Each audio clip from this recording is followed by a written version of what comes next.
Welcome to video 2 in our how to change the cylinder head on a 3-cylinder Geo Metro video.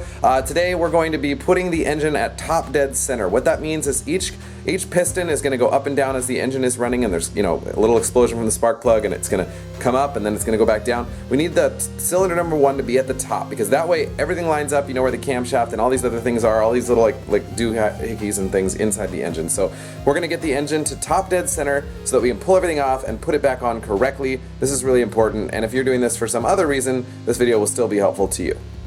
Okay, so we're gonna get to top dead center. It's actually been a couple of days because I've done nothing, and that's the story of my life when it comes to repairing this car. It's been out of commission for like 10 days and I'm just now getting the first step done. Whatever. I'm gonna need this car to get me up to LA in about a month, so we're going to fix this thing. First thing we gotta do is get the engine into top dead center, so let me explain what that looks like. Okay, here you have the timing cover, so you got your valve cover and then timing covers right here. Okay, and if you follow that down, you're going to see this little gauge. Now I'm going to zoom in, and hopefully you can see this. I think you will be able to. Yes. Okay, so this is the timing cover. Now, you usually use the timing light, and you're probably familiar with getting this to line up, where you want it. We're going to try to get it to this dash. Now, there's a couple ways you can do this. You can have somebody inside the car just, tick the starter and turn the thing, or you can put a 17mm wrench on the center of the pulley and do it. But what I found is this engine's so small, you can also just pull on the belt. So I'm gonna pull on the belt, see how it moved, and how close are we? We're really close.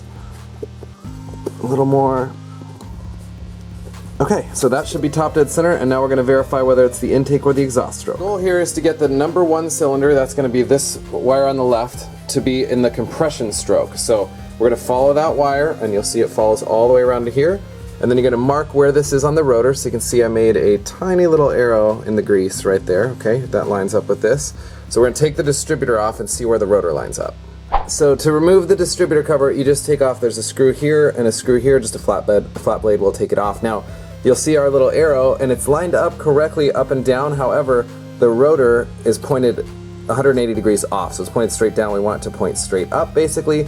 So that means that we are on the exhaust stroke of top dead center. So we're going to rotate the engine 360 degrees. Again, I'm just going to pull on that belt, and it's going to rotate this back to where it should be.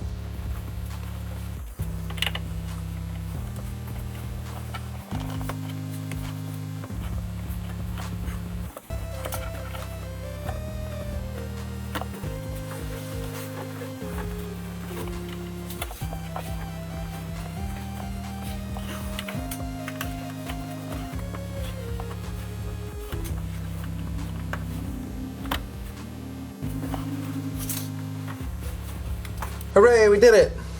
Alright, so that ends getting the engine to top dead center, step 1, and go ahead and go to the next video for step 2. Here we go.